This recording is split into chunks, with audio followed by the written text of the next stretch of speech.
살인사건이 발생했을 때 절대 놓쳐선 안 될 키워드, 어떤 게 떠오르시나요? 수십 년간 범죄 현장을 누빈 베테랑 형사들이 1순위, 아니 0순위로 꼽는 이것은 바로 사건 현장입니다.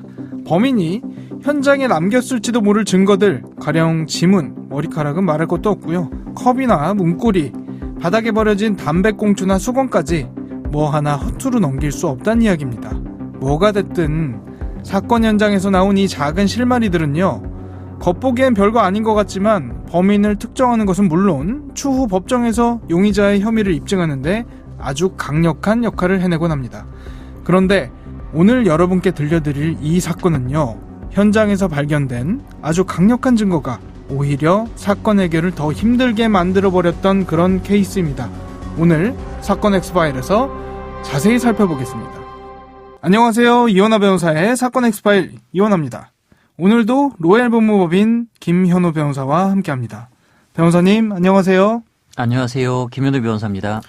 매주 금요일 사건 엑스파일에서는요, 미제 사건 다루고 있습니다. 이름하여 사건 엑스파일 미제 전담반, 오늘 그 세 번째 시간인데요. 사건 파일 바로 열어보겠습니다.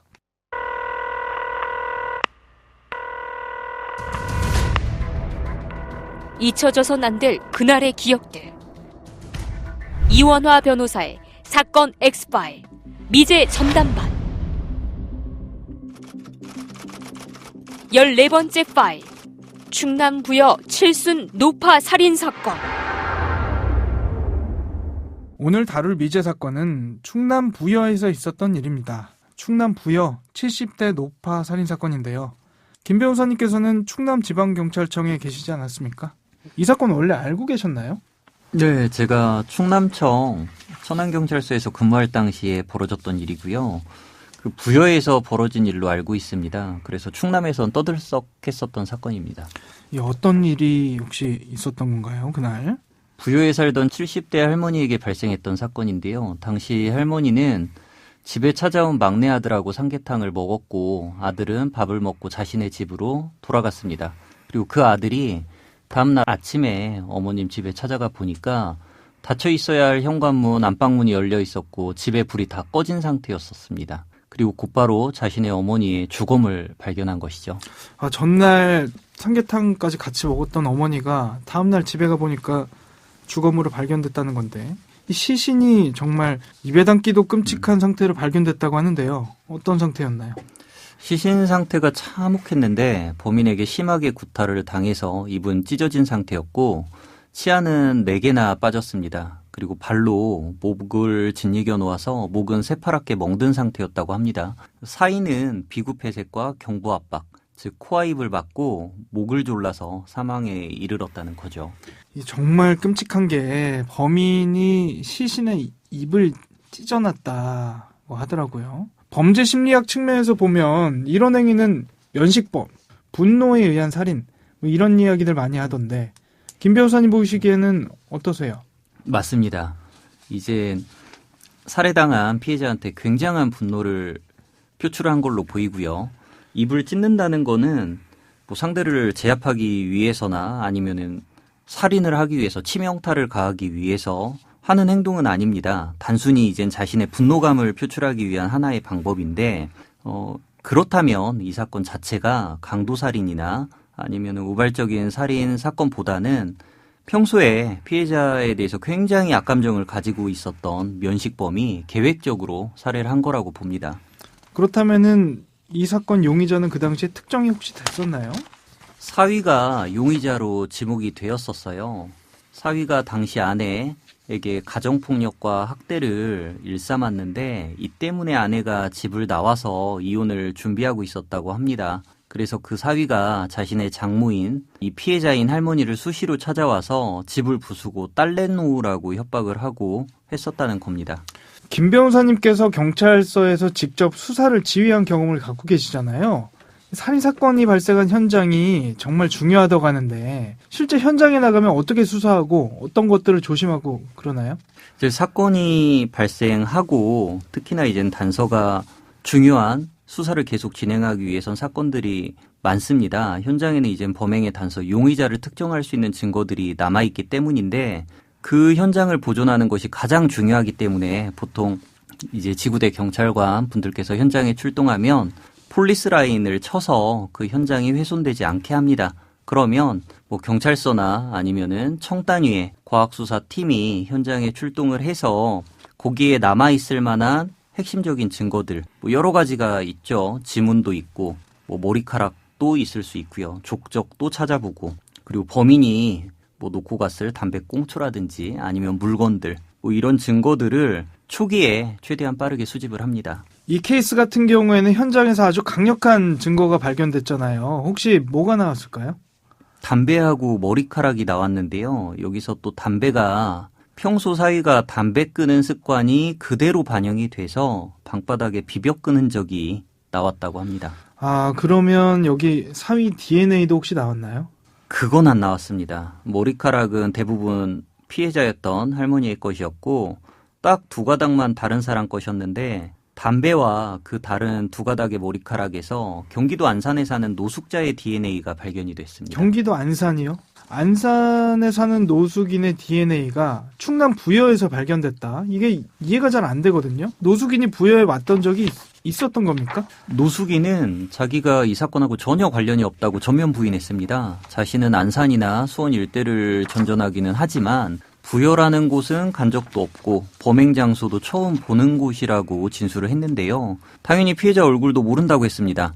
대신 노숙인은 노숙 생활을 하고 있는 중에 자기한테 한 100발의 남성이 찾아와서 뭐 술과 담배 사주면서 새치를 뽑아줄 테니까 머리카락을 뽑아간 사실이 있다고 이야기했는데 거짓말 탐지기를 했는데도 진실 반응이 나왔습니다. 그래서 경찰이 의심을 하고 있었던 사위 사진을 보여주니까 그 노숙자는 그 사람이 맞다고까지 했습니다. 이게 사실 경험하지 않고서는 진술할 수가 없는 아주 특이한 기억이라고 생각이 되는데 이 정도면 사위가 진범이 맞는 것 같은데요. 과연 노숙인의 진술로 미궁에 빠진 듯했던 70대 노파 살인 사건의 범인은 잡혔을지 잠시 후 이어가겠습니다. 노숙인과 사위 대질신문 혹시 했나요? 경찰은 당연히 대질신문을 하자고 했는데 사위가 거부했습니다. 그럼 거짓말 탐지기라도 하자 했는데 그것도 거부했고요. 청취자분들 입장에서는 거짓말 탐지기를 거부할 수 있는지 그거 궁금할 것 같거든요. 하라고 했는데 안 한다 그러면 왠지 죄를 인정하는 것 같은 느낌도 들고 의심한다는 생각도 들고 실제 법정에서는 이게 어떻게 작용하는지도 말씀해 주시죠. 네, 거짓말 탐지기가 신뢰도가 높기는 합니다. 하지만 100%는 아니고 오류 가능성이 있습니다. 그리고 심리 상태를 검사하는 방식이기 때문에 강제 수사를 하기에도 적합한 방법이 아닙니다. 뭐 불안한 상태에서는 신뢰도가 굉장히 떨어지고요. 그래서 실제로 거짓말 탐지기 조사를 한다고 해도 그 결과가 법정에서는 증거 능력이 없습니다. 수사 단계에서 보조적인 지표로서만 사용한다고 보시면 됩니다. 그러면 어쨌든 그 사위가 현장에 있었는지 여부를 조사를 하게 될 텐데 이 사위에게 현장 부재, 알리바이라고 하죠. 알리바이가 혹시 있었나요? 뭐 사위의 진술에 따르면 사위는 자신이 안산에서 오후 4시부터 친구하고 술을 마셨고 만취해서 오후 6시에 자기 집 원룸에 들어가서 잤고 다음날 새벽 5시에 잠을 깨 다시 친구하고 술을 마셨다고 했습니다. 하지만 사위와 술을 마신 친구에게 수사기관에서 물어봤는데 당일 사위와 술을 마신 것은 맞지만 당시 마신 술은 평소 주량의 반도 못 미치는 소주 한 병이었고 사위는 그 사위 자신의 어머니를 찾아간다며 술자리를 떴다고 했습니다. 게다가 그날 오후 7시부터 다음날 새벽 5시까지 사위의 휴대폰이 꺼져 있는 상태였습니다. 따라서 위치 추적도 불가능한 상태였고요. 사실 이 정도면 사위가 거짓말한 것도 일부 드러났고 범행 가능한 그 시간대에 휴대폰도 꺼져 있었고 그러면 이제 다른 방법으로 행적을 좀 추적을 했었어야 되는 것 같은데 이 한 남성이 식당에서 노숙인에게 밥을 사줬다고 했잖아요. 그래서 그때 경찰이 조사를 해봤더니 그 당시 상황을 식당 주인도 기억하고 있었던 거 아닙니까? 그리고 그 식당에 CCTV도 있었다고 하는데 이걸 보면 이 남성이 사위인지 아닌지 뭐 그 CCTV에 나오는 거 아닙니까? 경찰의 실수가 있었습니다. 경찰은 당시에 담배꽁초와 머리카락이 나왔으니까 당인 사위에 대한 증거가 확보가 됐을 거라고 생각을 했고 사위의 범행 전후 행적에 대한 수사는 소홀했던 걸로 보입니다. 그런데 DNA 감식 결과가 나왔고 그리고 감식까지 나오는 시간이 있다 보니까 전후 행적에 대한 CCTV는 이미 지워져서 확인이 어려운 상황이었고요. 그러면 지금 뭐 증거가 결국에는 하나도 안 나왔다는 건데 이 70대 노파가 끔찍하게 살해됐는데 아무도 살인죄로 기소가 안 된 건가요? 네, 맞습니다. 굉장히 안타까운데 결국 범인을 특정하기 위한 객관적인 증거가 부족한 상황이어서 살인죄로 기소가 안 된 것 같습니다. 알겠습니다. 그래서 미제 사건이라고 불리는 것 같습니다. 청취자분들 입장에서는 이게 굉장히 궁금하실 것 같아요. 뭐냐면 이 사위라는 사람이 70대 노파를 찾아와서 행패도 부리고 협박 편지도 있었고 동네에서 이날 사위를 봤다는 목격자도 2명 있었고 물론 현장에서 DNA가 나왔다든지 CCTV가 있었다든지 이런 결정적 증거는 없습니다만 정황 증거는 충분해 보이거든요. 왜 검찰에서는 살인죄로 기소하지 않았을까? 변호사님 입장은 좀 다를까요? 어떤 말씀해 주시겠습니까? 검찰에선 사실상 사위가 범행 현장에 존재했다는 점을 입증할 결정적인 증거가 없다고 본 것 같습니다. 당시 마을에 사는 목격자 2명이 빨간 차가 할머니 집 앞에 주차되어 있었고 그 차에서 내린 것이 사위였다라는 진술을 했었습니다.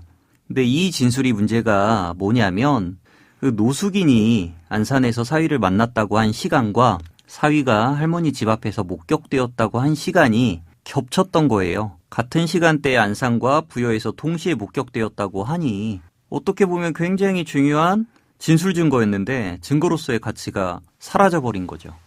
그럼 사위는 전혀 처벌을 안 받았나요? 다른 혐의로 처벌을 받았습니다. 아내 폭행 및 협박 혐의 그리고 재물을 손괴한 혐의로 징역 1년 6월형을 선고받았습니다.